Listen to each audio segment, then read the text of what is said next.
ഇടുക്കി ജില്ലയിലെ ഉടുമ്പൻചോല താലൂക്കിൽ ഉടുമ്പൻചോല ശാന്തമ്പാറ പഞ്ചായത്തുകളുടെ അതിർത്തിയിൽ ശാന്തമ്പാറ പഞ്ചായത്തിൽ സ്ഥിതി ചെയ്യുന്ന 18-ാം പടി മെട്ടിലാണ് നമ്മളിപ്പോൾ നിൽക്കുന്നത്. 18-ാം പടി മെട്ടിൽ നിന്ന് തമിഴ്നാട്ടിലെ തേവാരത്തേക്ക് നോക്കിയാൽ അനവധ്യസുന്ദരമായ കാഴ്ചയാണ് നമ്മളെ കാത്തിരിക്കുന്നത്. അതിമനോഹരമായ പുൽമേടുകളും പാറക്കെട്ടുകളും നിറഞ്ഞ ഈ 18-ാം പടി മെട്ട് ചരിത്രപരമായി തന്നെ പ്രാധാന്യമർഹിക്കുന്നതാണെന്നാണ് ഇവിടെ വന്നപ്പോൾ മനസ്സിലാക്കാൻ കഴിഞ്ഞത്. ഈ മെട്ടിലൂടെ ശാന്തമ്പാറയിൽ എത്തിച്ചേരുന്ന സ്റ്റേറ്റ് ബൗണ്ടറി റോഡ് കാണാൻ കഴിയുന്നുണ്ട്. ആ റോഡിൽ ഇപ്പോഴും പഴയ ഫർലോങ് രേഖപ്പെടുത്തിയ കല്ലുകൾ കാണാൻ കഴിയുന്നുണ്ട്. അതോടൊപ്പം തന്നെ സെൽ ടാക്സിൻ്റെ തകർന്നു കിടക്കുന്ന ചെക്ക് പോസ്റ്റ് കാണാനുണ്ട്. രാജാക്കന്മാർ തമിഴ്നാട്ടിൽ നിന്നും അഭയം പ്രാപിച്ച് പൂഞ്ഞാർ മഹാരാജാവ് സംരക്ഷണം നൽകിയെന്ന് വിശ്വസിക്കപ്പെടുന്ന രാജാവിൻ്റെ ആസ്ഥാനം 35 ഏക്കറോളം രാജാവിൻ്റെ ആസ്ഥാന മന്ദിരമായിരുന്നു എന്നാണ് നാട്ടുകാരുടെ വിശ്വാസം. തമിഴ്നാട്ടിലേക്ക് നടന്നു പോകാനുള്ള ഊടുവഴികളും കാണാൻ കഴിയും. ഒരുപക്ഷെ ഇടുക്കി ജില്ലയിലെ തന്നെ ഏറ്റവും മനോഹരമായ ഒരു കാഴ്ചയാണ് ഇവിടെ നിന്ന് തമിഴ്നാട്ടിലേക്ക് നോക്കുമ്പോൾ നമുക്ക് കാണാൻ കഴിയുന്നത്. ടൂറിസം പ്രാധാന്യമുള്ള ഈ പ്രദേശം വികസിപ്പിച്ചാൽ ആയിരക്കണക്കിന് ടൂറിസ്റ്റുകളെ ഇങ്ങോട്ട് ആകർഷിക്കാൻ കഴിയുമെന്ന് മാത്രമല്ല, നമ്മുടെ ടൂറിസം വ്യവസായത്തിന് തന്നെ അതൊരു വലിയ മുതൽക്കൂട്ടായി മാറും എന്ന കാര്യത്തിൽ സംശയമില്ല.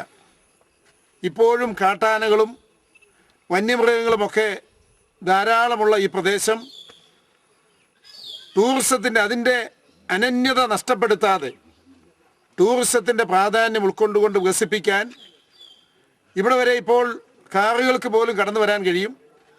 റോഡ് വികസിക്കേണ്ടതുണ്ട്, വൈദ്യുതി എത്തിച്ചേരേണ്ടതുണ്ട്. അതോടൊപ്പം തന്നെ ഈ പ്രദേശത്തിൻ്റെ വന്യമായ സൗന്ദര്യം നിലനിർത്തി മുന്നോട്ട് പോകേണ്ടതുണ്ട്. ഈ 18-ാം പടി മെട്ട് എന്നറിയപ്പെടുന്ന ഈ പ്രദേശം ഞങ്ങളെല്ലാം സന്ദർശിച്ചിരിക്കുന്നത് ഈ പ്രദേശത്തിൻ്റെ സമഗ്രമായ ടൂറിസം വികസനം മുന്നിൽ കണ്ടുകൊണ്ടാണ്. നെടുങ്കണ്ടത്തിലെ വ്യാപാരി വ്യവസായി സുഹൃത്തുക്കളും മാധ്യമപ്രവർത്തകരും ഈ പ്രദേശത്ത് താമസിക്കുന്നവരായ ടൂറിസത്തെ സ്നേഹിക്കുന്നവരുമായ നിരവധി വ്യക്തികളുടെ വലിയൊരു താല്പര്യമാണിത്. തീർച്ചയായും ധാരാളം സഞ്ചാരികൾ, പ്രത്യേകിച്ച് മൂന്നാർ തേക്കടി റൂട്ടിൽ സഞ്ചരിക്കുന്ന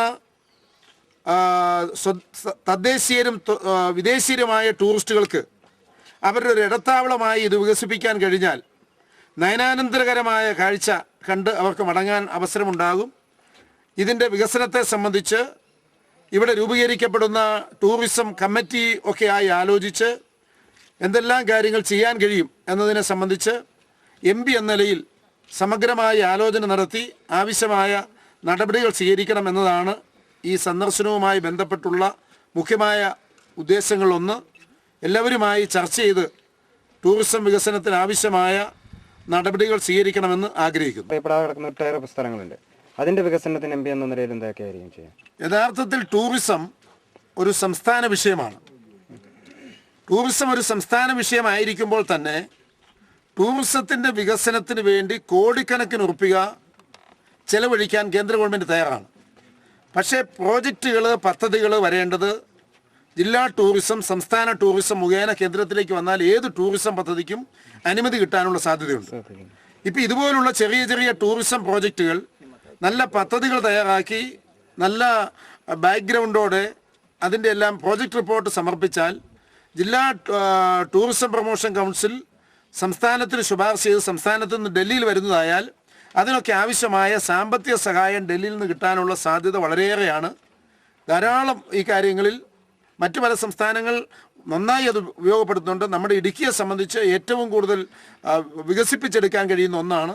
ഞാൻ ആദ്യം പറഞ്ഞതുപോലെ ലോക ടൂറിസം ഭൂപടത്തിൽ ഇടം നേടിയിട്ടുള്ള മൂന്നാറും തേക്കടിയും ഈ മൂന്നാറിനും തേക്കടിക്കും ഇടയിലുള്ള ഒരു ഇടത്താവളമായി ഈ പ്രദേശത്തെ ഈ 18-ാം പടിമെട്ട്, ചതനകപ്പാറമെട്ട് തുടങ്ങിയിട്ടുള്ള പ്രദേശങ്ങളെ വികസിപ്പിക്കാൻ കഴിയും. അതിനു വേണ്ടിയിട്ടുള്ള കൂട്ടായ പരിശ്രമം ഉണ്ടാവേണ്ടതാണ്.